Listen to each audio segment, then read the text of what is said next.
It's Super SSX, it's like the Cold War. I'm one step ahead of the game. I'm one step ahead of the game. I'm one step ahead of the game. I'm one step ahead of the game.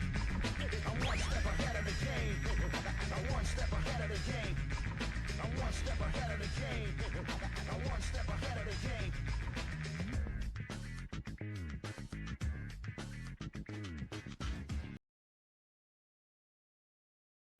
The dentist office. Ugh.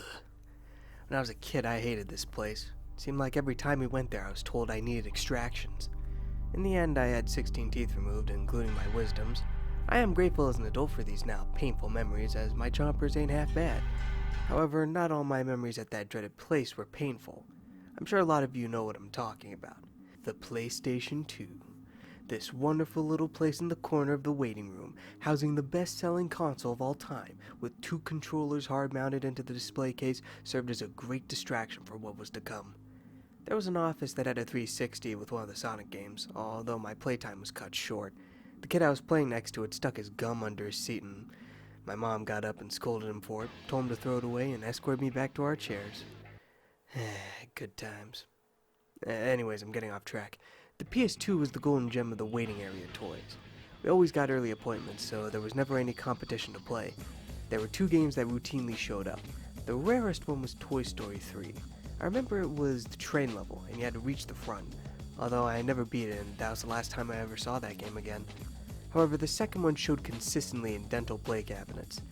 A non-controversial, at least for the time, attention-gluing piece of pure early to mid-2000s nostalgia. That game was none other than Snowboard Supercross 3. But today I won't be talking about that one, nor its arguably more famous predecessor, Tricky. I'm going to discuss the original, that was a launch title for this console juggernaut. It wasn't the first snowboarding game, but with its fast-paced and trick-focused gameplay, it lit the gaming world on fire, redefining a genre and starting a series that would be well known across the game sphere. This is SSX.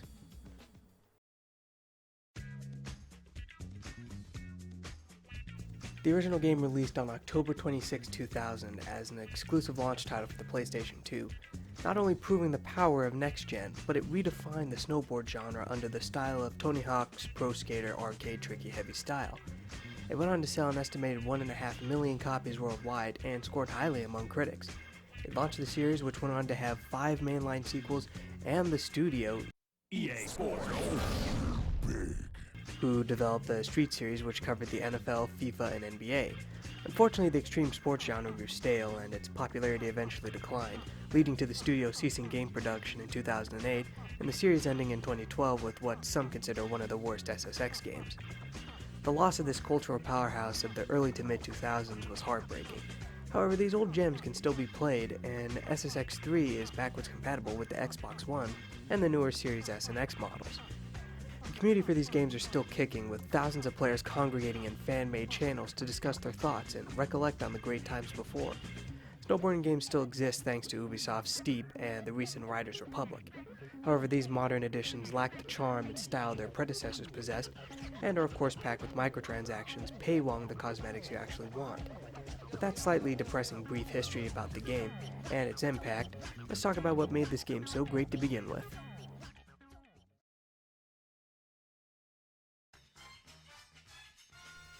It's hard to describe the pure joy that is boarding in this game. The ability to carve through tight corners at high speed, jumping through the air like a pogo stick on a trampoline while flinging you and your board around, racking up points for your boost meter. It's a simple loop, but it's surprisingly deep with a lot of strategy behind it. Having to decide in a split second whether to go for a jump or carve off and take a different line that could net you something better. Which trick to go for that'll give you the most points. Picking between the different characters with each having their own set of tricks and boards that'll give you the best statistical boost for your playstyle, and the track you'll race on. All these choices add further variety to the experience, and no 2 races will ever feel the same. Your primary mode of play is race, where across 6 circuits ranging from the US to Japan, you'll compete against 5 others for first place in 3 separate sessions: quarterfinals, semifinals, and the finals. You have to place at least top 3 to succeed, and after completion earns you a new circuit. The second mode is Show Off, where you have 1 shot under time to rack up the highest possible score. Scattered throughout are snowflakes that increase your current trick score. These require some planning and skill to hit, especially the coveted 5x boosters. This is a great mode that encourages further replayability. These modes both earn you unlocks and extras. First is a board by reaching a new level. Levels are earned by winning races and obtaining a preset amount of points in show-off, resulting in either bronze, silver, or gold medals. These change how the riders perform, with some prioritizing speed and others tricks, or a nice blend of the two. It also gives you skill points based on your medal to invest in your characters, upgrading how well you turn, how fast you go, how stable you are during collisions, and how fast your tricks can be performed. Unfortunately, this system has its flaws, with edging and stability not being all that important over speed and tricks, and you can't customize your board. What you see is what you get. This leads to earlier, potentially cool looking designs to be unused, as later unlocks have better stats. There are also only 3 additional costumes that can be unlocked for each character, with only 2 unique designs and the others being reskins.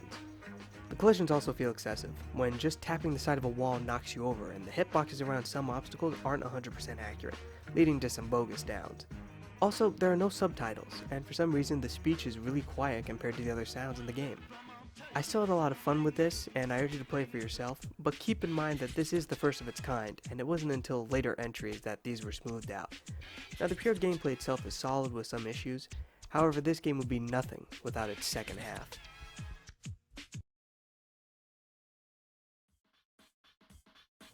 An extreme sports game can't truly thrive without having unique and interesting locations to visit with boundless opportunities for tricks, and SSX delivers on this aspect. Whether that be going down an exotic mountain in Europe, to the canyons of the Southwest in the United States, or even a pinball-inspired obstacle course in Tokyo. All the tracks for the most part are well designed. However, some have issues from either poor design or due to the inaccurate character hitboxes. We'll go in order and start with Snow Dream, the aforementioned covered hills in Japan.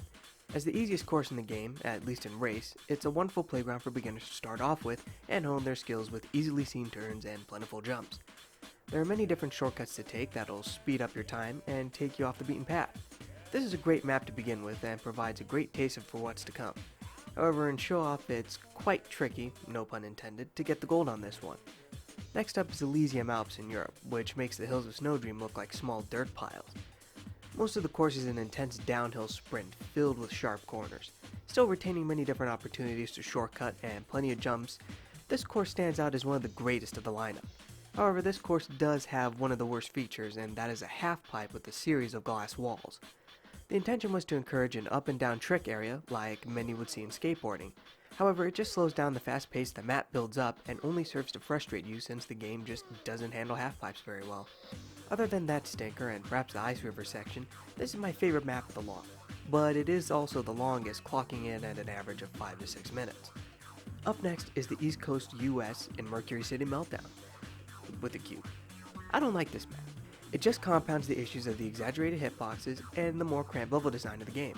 After learning the track, it isn't as bad and becomes much more enjoyable, but learning it in the first place can be hair-pulling, especially if you don't know how to time your jumps right yet. Definitely a memorable romp and enjoyable with practice, but serves as a roadblock for new players just getting into the genre. From the East Coast, we'll ship out west to Mesa Blanca, a course carved into a desert mountain. The orange color palette and Old West decorations make for a great theme. Some of the shortcuts even take you through abandoned mine shafts. However, there are some hiccups with annoyingly placed roofs that catch you off guard and can ruin a good run. There's also a bowling pin-esque segment that emphasizes the issue of barely touching a wall immediately knocking you down. This is a solid map with a few annoyances. Now we come to the most visually unique of the lineup, a giant pinball machine in a downward spiral located in Tokyo. If there is one track in this game that one could consider objectively bad, it would be Tokyo Megaplex. However, I couldn't fully agree with that sentiment, as it is a fun run.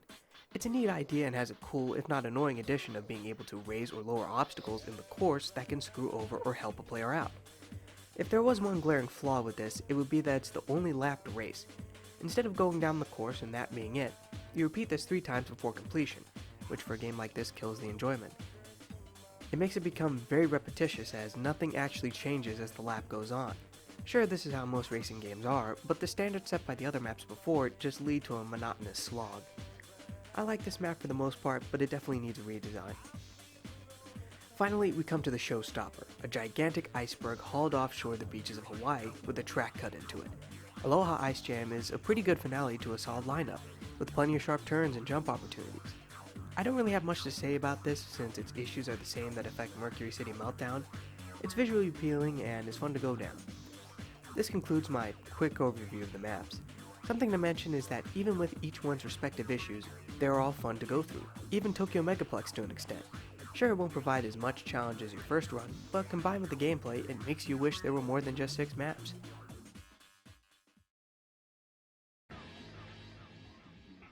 With its revolutionary gameplay and mostly well-designed maps, this game captured the audience of an entire generation, cementing itself into the annals of gaming history as well. Eventually sequels would fix the more annoying aspects, but the original still deserves to be remembered and thoroughly enjoyed by the gamers of today. The unique locations, the simple but open style system that allows for a ton of variety, different boards with cool skins, fun characters with their own personalities, and a leveling system make for an enjoyable 10 or so hours of non-stop entertainment. SSX is undoubtedly a neglected gem of the PS2 library.